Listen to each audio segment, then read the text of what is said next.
To the surprise of absolutely no one, the Florida Gators basketball team put belt to ass against the Miami Hurricanes and are now 3-1.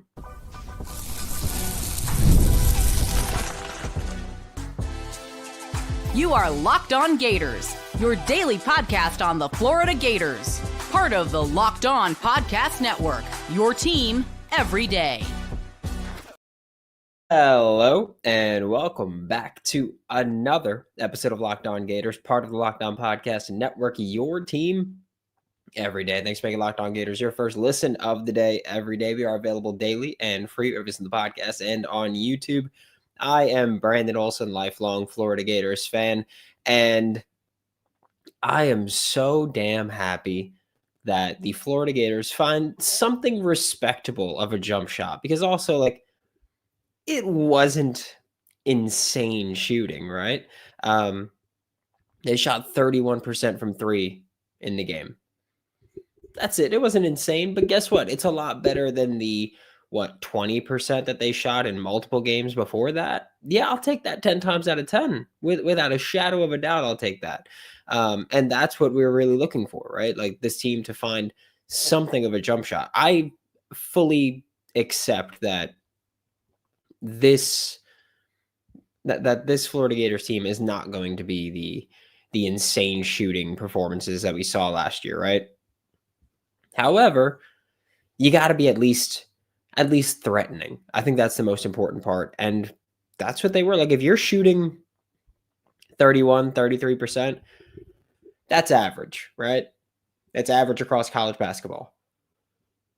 But if you're shooting average across college basketball, that's at least threatening. If you're shooting the 20 whatever percent you were shooting before this, let's see if we can. Yeah, this team was shooting 21% from three going into this game. We'll talk about that, Neo. Rob, maybe people feel really good about it.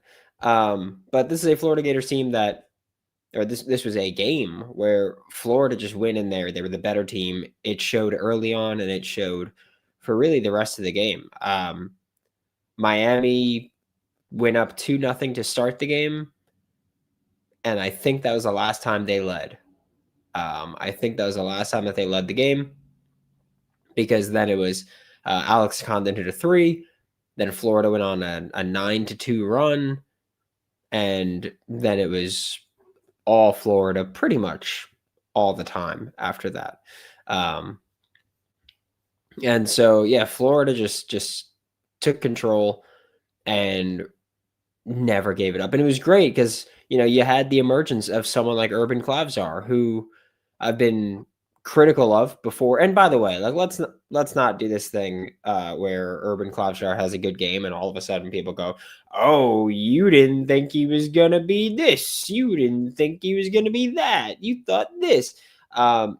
Great game, probably his best game as a Gator, right? Or maybe I'm missing something, but just off the top of my head, thinking it. One of his better games as a Gator at the absolute minimum.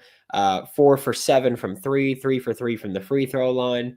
Like Q just said in the chat, Condon looked good tonight too. Yeah, Alex Condon, 8 for 12 from the field, 2 for 4 from 3, 7 rebounds to go along with his 19 points.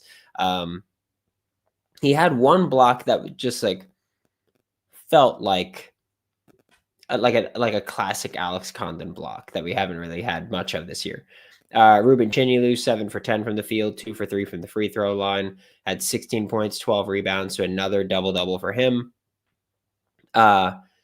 And someone said something about Chinyelu there. Ruben has fouled out 3 of 4 games so far. Yeah, he's got to get that in check. Him and Condon have to get that in check because, multiple people have asked about Micah Hanlogton.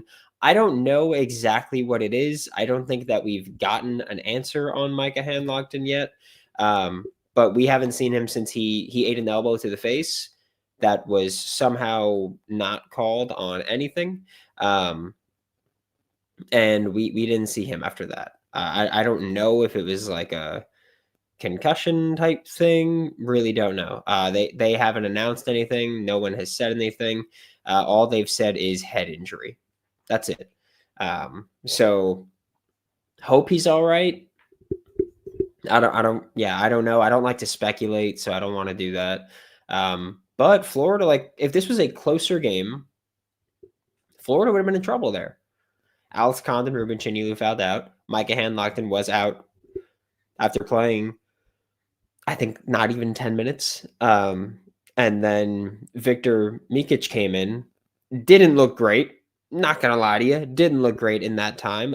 No rebounds, no assists, no stats other than 2 personal fouls and a missed field goal. Shadow, I don't know. I don't think so, just because I thought on the replay, which I could be mistaken, I thought on the replay it hit him in like the mouth area. But after he got hit, I was looking on the ground because I was like, oh, is there going to be any blood dripping? And I didn't see it. So I really don't know. But I hope he's all right. I hope it's nothing, major. I just hope he gets back on the court because, yeah, he's been playing some damn good basketball this year. He has. The bigs have had frustrating moments, I'll say. Micah Handlockton hasn't, right? Like, Alex Condon has had turnovers and fouls and poor shooting, and Ruben Chinulu's had his excessive fouls. And Micah Handlockton hasn't. Like, Micah Handlockton shows up and you know what you're getting, right? You're getting a paint protector that's going to work on the offensive glass, going to try to get putbacks, and going to help your team. Like, he's going to make your team better. Is he a star? No. Is he ever going to be a star? No. But guess what? He's going to make your team better. He's a very important part of this. He's been playing damn good basketball right now. Speaking of damn good basketball, Tommy Houck, 17 points, 8 rebounds. He's averaging, I think now, like 18.6 points and 8 rebounds. Victoria, we'll get to that. We're going to get to the break in a second, and then we'll get to those two. Which is the only way I can explain it, really. Yeah, Thomas Houck playing some, by the way, huge minutes. Like, he played 37 minutes tonight. That's a lot. That's a lot. Trey Donaldson is the only other person that played as many minutes. Like, that was a lot.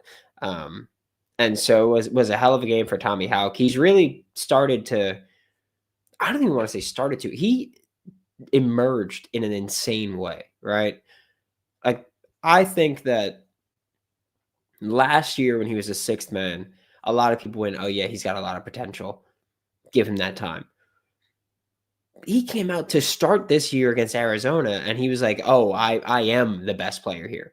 Thank you, Ben Simmons, Brooklyn Nets legend, by the way. I know it's not you, but whatever.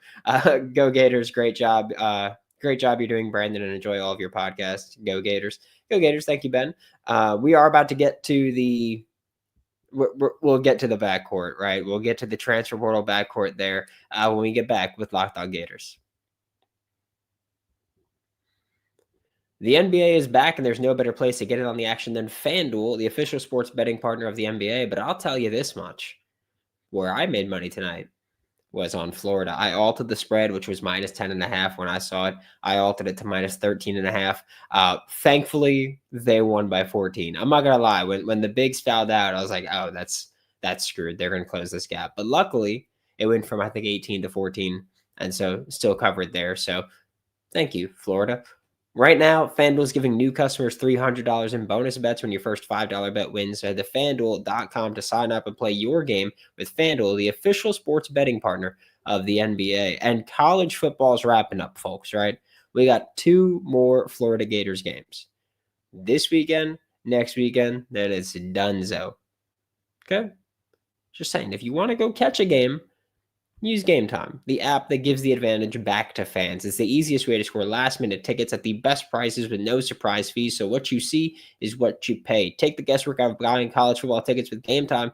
Download the Game Time app, create an account, use code Locked On College for $20 off your first purchase. Terms apply. Again, that's promo code LOCKEDONCOLLEGE for $20 off. Swipe, tap, ticket, go. Download Game Time today. Thanks again for making Locked On Gators your first listen of the day every day. We are available daily and free wherever it's in the podcast and on YouTube. Got to thank Klavzar for hitting that 3 then if you bet the over. I didn't bet the over. I didn't. I considered it.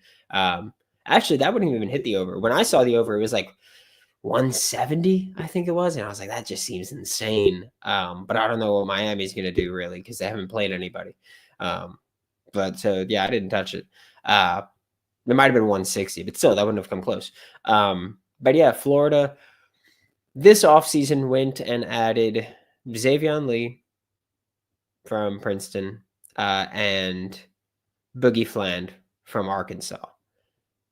And both of those guys have really struggled to start the season, right?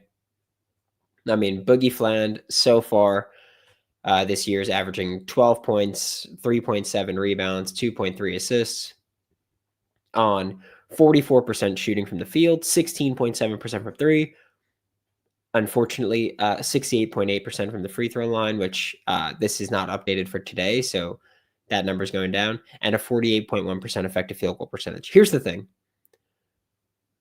The field goal percentage that I just listed of 44.4% is a higher field goal percentage than Boogie Fland had at Arkansas.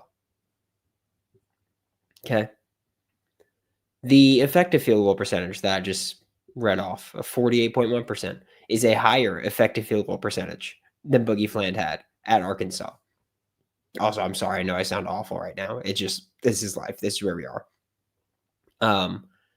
So Boogie Fland, despite everyone going, oh my God, that's so inefficient, so this, so that, so bad, he's actually shooting more efficient than he shot with Arkansas. And it's still not good, right? It's still not good, but it's better than he was, which is all like you can go back to when Boogie Fland committed to Florida and what I was talking about with him. And a lot of my thought was like, I don't know how good he's going to be, but he was incredibly inefficient at Arkansas. His shot selection at Arkansas was really questionable. I think that he'll be in a better situation, and so he'll improve there. But he's still very inefficient, right? He's 2 for 10 shooting, 0 for 4 from 3 tonight. 4 for 6 from the free throw line. So there's that. 2 rebounds, 2 turnovers, 1 assist, 2 defensive rebounds. I will also say this: one of those turnovers, I do not blame him for. I blame Xavier Lee for. I don't know how you don't catch that ball. It was like the first turnover of the game. I'm pretty sure it was. Second one, all Boogie's fault. Get it? Xavier Lee. Little bit of a different story, right? Because Xavier Lee is someone who wasn't in the SEC, was at Princeton, so in the Ivy League. And through his career, he's got a 42.8% field goal percentage, 32.5% from three, 79.7% from the free throw line, 49.6% effective field goal percentage. And this year, that's at 26.8% field goal percentage, which is a 16-point drop. Field goal percentage from three is down from 32.5 to 20.7, so 11.8 percentage points down. Field goal percentages or free throw percentage is up by 4. Effective field goal percentage is down by about 15%. Terrible. Xavier Lee's been incredibly inefficient. Hasn't been good tonight. He shot 1 for 7. Made his 1 2-pointer. Missed all 6 of his threes. Went 3 for 4 from the free throw line. Had 5 rebounds, 5 assists, 3 steals, which was good. And yeah, I do feel like with Lee, as long as Lee doesn't have a ton of volume on his shots, I really don't mind a lot of what he does. There were some times where he gets kind of, I don't know, out of his head, I want to say, where he just strings together a few mistakes in a row, and then doesn't like he had, I think, 2 turnovers that were on like back-to-back possessions or something like that. Steals were there. I honestly, I think one of the most frustrating things for me with Boogie and Xavier is that I want both of them to just drive. Like, I want them to try to go to the back. I want them to try to go to the basket. Like, I want them to do that. And they insist on playing Steph Curry simulator over there. I don't get it. It makes no sense. So I would like Boogie Flynn and Xavier Lee to actually drive and attack, because I do think that you could be really threatening if you do that. Especially with the bigs, you run pick and roll, you got them cutting, you can oop it, you can cape it yourself. Something, right? If it's Alex Condon or Thomas Houck setting the screen, they could pop out for 3. You could do those things. Have Xavier drive, throw an oop if the center steps up. Like, I'm not pretending that I'm this great basketball mind, right? But I do feel like there are a lot of opportunities to expand a little bit on the usage there. Do you think Kondo shoots too many threes? Absolutely not. No, I don't think Alex Condon shoots too many threes. Especially like if you're going to shoot 2 for 4 from 3, yep, I'll take that. No problem. If you're going to have some games where that's 1 for 4 and some games where that's 3 for 4, I'm fine with that too. Don't care. For all the people that have, because I've seen it a few times, that have said, should we start Urban Klavzar over Xavier Lee? No. I don't. I think that having Urban come off the bench and be able to contribute scoring is huge. I really do. I will also say this. This is Urban's first good game in a long time. Yeah, we'll get to that too, Jack. Brandon, if the Gators repeat the national championship in basketball, you have to shave your head. Why the hell would I do that? Why would I do that? No, my fiance loves my hair. I'm gonna keep it. Thanks. So yeah, that's not happening. But no, as far as Boogie Flynn, Xavier Lee getting benched for Urban Klavzar, no. Again, like I said, like I think having Urban Klavzar come off the bench shooting is really valuable. Coming off the bench and scoring is really valuable. Xavier Lee has 0 good games so far in 3 games. Guess what, psych? He's played 4 games. So joke's on you. But yeah, no, I don't think Xavier Lee's played well either. I'm not saying keep Xavier Lee in the starting lineup because Urban Klavzar is not good enough or because he's so good. I'm just saying that I don't think that taking Urban off the bench, because then who's going to score for you off the bench? Nobody. Really never need to see Victor in the game ever again. TBH. Yeah. Yep. I agree. I'm good with that. No offense to, like, seems like a great guy, right? I would just prefer no. Right? Center forward for a reason. So there's that. The 90s called. They want their mullet back. LOL. Your mother loves running her fingers through this mullet, so get over it. It's also not a mullet. Figure it out. Come on, buddy. But for who was it that asked that question before? Jack said, what are your thoughts on CJ Ingram getting no minutes tonight? I hate it.